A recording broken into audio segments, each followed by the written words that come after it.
शिरोळ तालुक्यातील 33,000 hectare जमिनीपैकी 10,000 hectare जमीन क्षारपड आहे.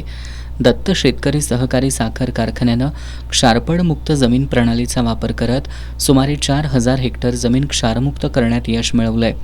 सच्छिद्र पाईपद्वारे जमिनीतील जादा पाण्याचा निचरा करण्याच्या या क्षारपड मुक्तीच्या दत्त पॅटर्नची आता जागतिक पातळीवर दखल घेण्यात आली आहे. व्हिएतनाम इथं होणाऱ्या शुगरकॉन 2024 या आंतरराष्ट्रीय परिषदेत क्षारपड मुक्त जमीन प्रकल्पासंदर्भातील शोधप्रबंधाचं सादरीकरण होणार असल्याचं उद्यान पंडित गणपतराव पाटील यांनी सांगितलं.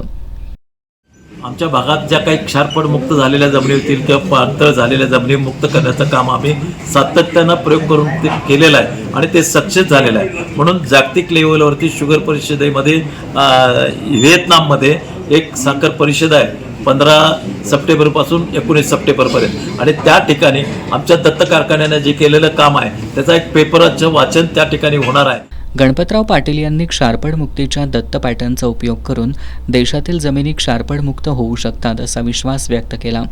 2015 पासून कारखान्यानं शेतकऱ्यांच्या सहभागातून राबवलेल्या या प्रकल्पाचं जयपूरमध्ये झालेल्या शुगर टेक्नॉलॉजी ऑफ इंडियाच्या वार्षिक कार्यक्रमात केलेल्या सादरीकरणाचं कोइंबतूर इथले शास्त्रज्ञ बक्षीराम यांनी कौतुक केलं होतं.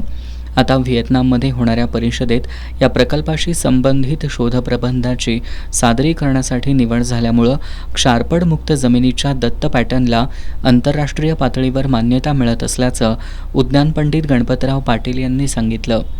यावेळी दत्त कारखान्याचे संचालक महेंद्र बागे, ॲडव्होकेट प्रमोद पाटील, इंद्रजित पाटील, बाळासाहेब पाटील, श्री दत्त भांडारचे चेअरमन दामोदर सुतार, कार्यकारी संचालक MV पाटील, मुख्य शेती अधिकारी श्रीशैल हेगांना, माती परीक्षण विभाग प्रमुख AS पाटील, अंबादास नानिवडेकर आदी उपस्थित होते.